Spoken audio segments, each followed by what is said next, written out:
Channel.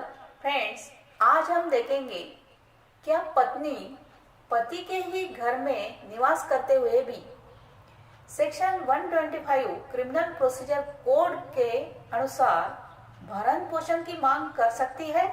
हम जानेंगे इस वीडियो में पूरी जानकारी। फ्रेंड्स, वीडियो अंत तक देखिए, लाइक कमेंट शेयर कीजिए और सब्सक्राइब करना न भूलिए।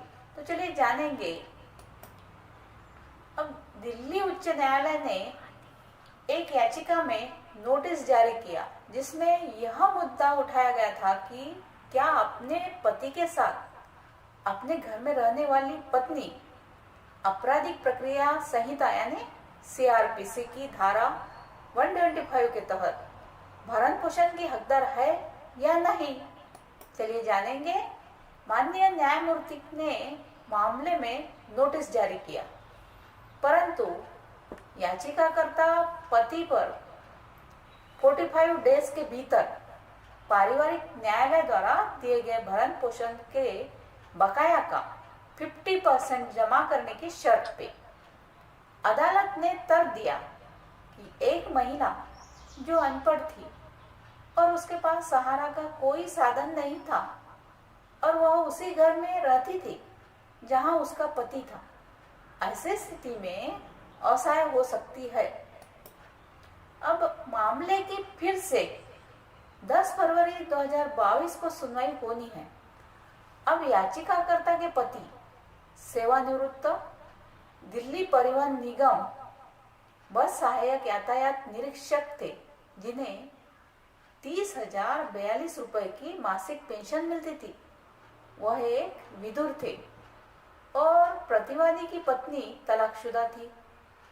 अब याचिकाकर्ता ने कहा कि 2018 में उन्होंने अपनी पत्नी को अपनी ग्रेच्युटी राशि में से 5 लाख एक मुश्त राशि भेजी, जिसे उसने कथित तौर पर एक साल में बर्बाद कर दिया। अब याचिकाकर्ता ने कहा कि इससे पता चलता है कि उसने लापरवाही नहीं की। याचिका के अनुसार उसकी पत्नी ने दिसंबर 2020 में उससे और पैसे मांगना शुरू कर दिया और कथित तौर पर मना करने पर उसे भयानक परिणाम भुगतने की धमकी दी। उसके बाद उसने एक भरण पोषण याचिका के साथ साथ क्रमशः 60,000 और 30,000 की राशि में अंतरिम भरण पोषण के लिए एक आवेदन भी दायर किया।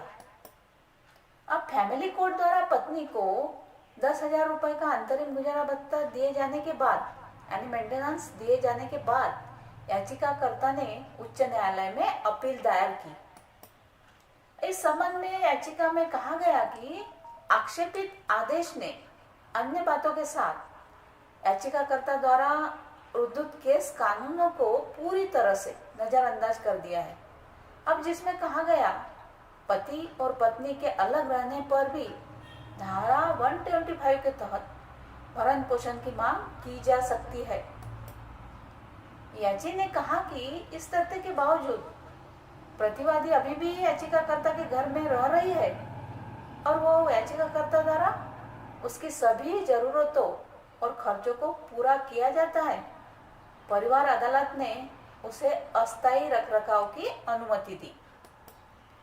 इन आधारों पर याचिकाकर्ता ने अनुरोध किया कि पारिवारिक न्यायालय के फैसले को उलट दिया जाए और निचली अदालत के समक्ष भरण पोषण की कार्यवाही समाप्त की जाए। सो फ्रेंड्स, ये थी महत्वपूर्ण जानकारी। Thank you.